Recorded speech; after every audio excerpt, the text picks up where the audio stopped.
ब्रह्ममुरारिसुरार्चितलिङ्गं निर्मलभासितशोभितलिङ्गम् जन्मजदुःखविनाशकलिङ्गं तत्प्रणमामि सदा शिवलिङ्गम् देवमुनिप्रवरार्चितलिङ्गं कामदहन करुणाकरलिङ्गम्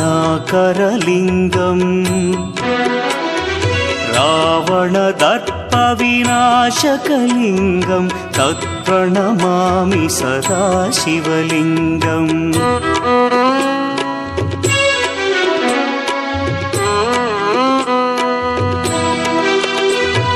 सर्वसुगन्धसुलेपितलिङ्गं बुद्धिविवर्धनकारणलिङ्गं सिद्धसुरासुरवन्द्यकलिङ्गं